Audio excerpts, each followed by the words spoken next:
Soho I adore. I love Soho. To film here was incredibly exciting. So I've been here since I was about 18 years old. So to see the streets turn into how they would have looked in the 1950s and the 1960s, it was really, really exciting. Steve Coogan. Yes. Frightening or wonderful? I love Steve Coogan. I do. What a great guy. He was immediately. It was very easy for me to get on with him because he's so accessible, a personality, and we're also from 15 minutes away from each other. Where we're born, I was Rochdale, he was Middleton. Even to the extent I went to go and get my to the dentist when I went to see my parents about 4 or 5 weeks ago, and they went, "Oh, we've just had Steve Coogan's brother in here." So it just shows the real proximity. So our humour was the same, our accent was the same, everything just felt quite familiar.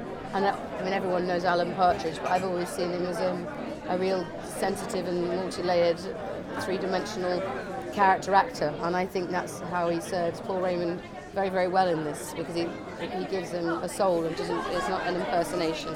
Jean, we know so little about her. Was it tricky for an actress?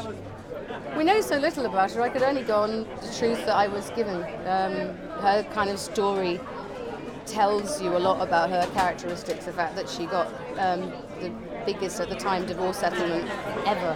So she was a fighter, and he let her go away with that. And she loved him very much. She loved him before he had money and before he was anyone.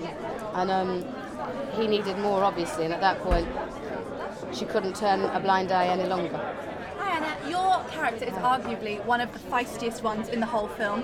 How important is that for you to be playing really strong women that stand up for themselves?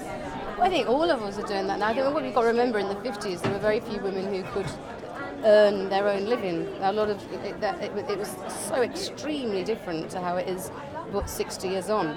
And to kind of step out of the box and say, hang on a minute, this isn't fair, this isn't right, was very difficult. And now we're having to juggle so many things of being mothers, getting back to work, looking good, doing the jobs. It's like, so of course, any time there's a chance to represent a strong woman who stands up for herself, then you go with it. And how was it when the camera stopped rolling? Who was in charge, the men or the women? Well, it was a mostly man crew, apart from a lot of the women all were naked, and I thought, oh, this is kind of a bit unfair. Look around, and all the women are naked, and all the men are very, very much dressed. And I think I remember proposing, and wouldn't it be funny if all the men had to get naked? We went, yeah. That didn't happen. Can we ask you on the Playhouse you're doing, the TV? Who are you in that? It was Idris Elba. He directed for the very, very first time, and he called me up and said, he said, I'm going to send you a script, will you do this? And we've become really good friends and offered loads of stuff together since then. And it's about, it's a girl who is obsessed with shoes and also homelessness. So kind of work out the math on that one. How did you feel when you first read the script? Was it shocking to you, or was it...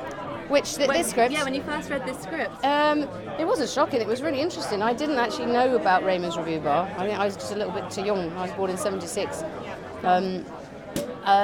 But I found it fascinating, and I loved the fact it was depicted from three women's perspectives: his daughter, his wife, and the woman he went off with.